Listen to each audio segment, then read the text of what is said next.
Another World Cup comes around, a T20 World Cup, and I'm absolutely overjoyed by the kind of attention the women's game is getting. I think it was long overdue. I think it should have come a little bit earlier, as I said, but no complaints at where the women's game is going at the moment. It's growing so fast in quality, in attention, and this should be an excellent tournament. It's moved from Bangladesh to Dubai, and I think for very, very valid reasons. Now, here's something interesting. It's been very, very hot in the UAE in September. It normally is average temperatures 39, 40 degrees, and that means that the tracks could be fairly dry. Temperatures will still be about 34, 35, by the way, could go up too, and that could affect the way the matches are played. There's a lot of double headers in India playing 3 of their 4 games in the evening. Now, if it's really hot, if the pitches are dry, they start to get a little bit tired, it might help India with the 4 spinners that India is likely to play, and that's very good for India. But take your mind back to the last time the T20 World Cup was played in the UAE. It was around this time of the year, back in 2021, 12 of the 13 games played in Dubai were won by the side batting second. There is a due factor. And this could work 2 ways. I think against Australia and New Zealand, who are in India's group, dry pitches, India playing the second game might work to India's advantage, might be a banana skin game against Sri Lanka, who got wood spin. But if there is dew, then not very good news for India. When they're playing Australia, New Zealand might be better against Sri Lanka. So the factor is very important. I think it'll help India if there's less dew. But there's nothing you can do about it. You just have to play the conditions. I think India are number 3 seeds in this tournament. It's very tempting for box office reasons, for showbiz, for viewership reasons to say number 2. And I still think England are number 2 seeds. They've not been as consistent as they've been when they were a really good side some years ago. But they've made some good selections. I think England are number 2, India number 3, certainly in my book. You could debate that. So let's look at where this India team stands at the moment, what their strengths are, and who are the other teams in their group. I think a lot depends on how that top order plays. Smriti Mandhana is an absolute star. Sometimes, and to be fair, I only saw that in the first WPL when there's a lot of expectation from her. She just seemed to go into her shell a little bit. She's far too good a player. Smriti Mandhana in form suddenly makes this tournament completely different for India. And then if Shafali Verma can get going, I must admit, I'm just a touch disappointed. I thought Shafali should have upped her game a little bit more by now, but she's still so young. If she is in form, Shafali and Smriti is the opening combination that could take the tournament by storm. Now at number 3, India have options. India could play the left-handed Yastika Bhatia up the order in players of pure batter. That's fine. She's come out of injury. I hope she's got enough cricket behind her after that knee injury. Otherwise, Jemmy Rodrigues at 3 is a perfect fit. I know India like her to play in the middle because she's so inventive against the spinners with the sweeps and reverse sweeps. But what that does is, if Jemmy Rodrigues bats at 3, Harmanpreet bats at 4, I think sometimes Harmanpreet has sold herself for too short by going in at number 5 and not batting enough.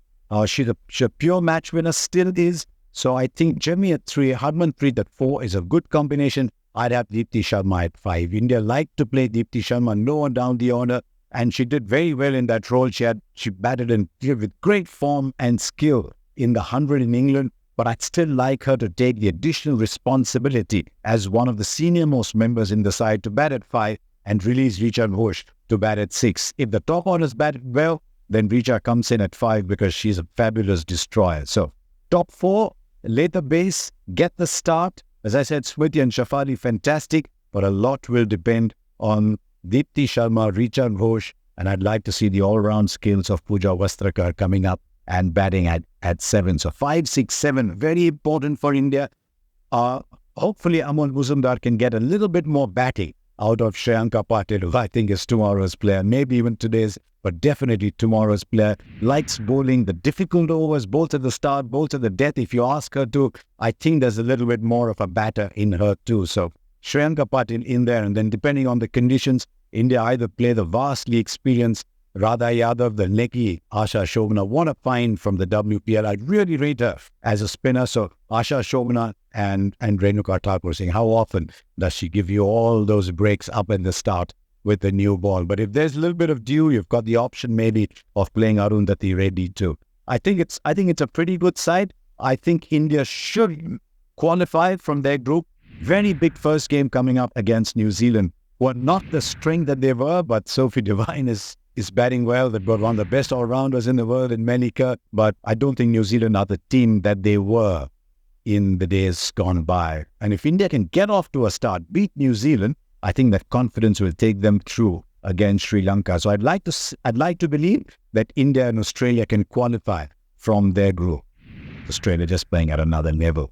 This is just an extraordinary collection of players in that top 8, and no team in this tournament can boast of that. In that top 8, they've got 5 bowling options and 2 wicket-keeping options. In Phoebe Litchfield, they've got a young player who's doing very well. So Mooney, Heaney, Litchfield, look at the vast talent that follows. Ellis Perry, the batter at 3 sometimes. Perry, Gardner, McGrath in that middle down there. And then they've got Sutherland and Wareham. One is a seamer bowler, one is a leggy. And the bat at 8, George Wareham strikes at about 150 down the order. That's extraordinary. Then they've got Fleming, who's got the additional pace. They can go with the experience of Megan Shood, the leg spin of Alana King, the left arm spin of Sophie Molina. This is a side that is very, very difficult to beat. But there was an aura around Australia that's been affected by some recent results. Teams now go in to play against Australia thinking we've got a chance. Not in the past when Australia just seemed completely invincible. So, good group, tougher group for India. Qualifying from here, not as easy as it is in the other group from where I expect England and the West Indies to qualify. South Africa's a good side there with players like Laura Woolworth, Sumsen Iluz has been around for a while.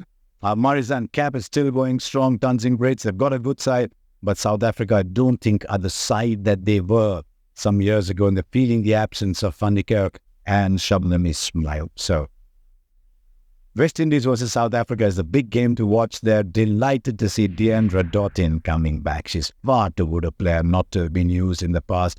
Hayley Matthews, one of the great players of the modern game. So I expect the West Indies to put in a strong performance there. West Indies, England qualify from there. I'd like to think India, Australia qualify from India's group. But all in all, a tournament that I'd love to watch. I hope a lot of you watch too. It has the potential of taking the women's game another level. If by chance India can go the distance, they have the players to go the distance. If the conditions favor them, then I think the women's game will explode in India. It's already there. The wick is there's very little left on the wick with 2 editions of the WPL, but won't it be fantastic for the game if India can go the distance? At the moment, as I said, 3rd seeds, keep the hope. So thank you for watching and do subscribe to this channel.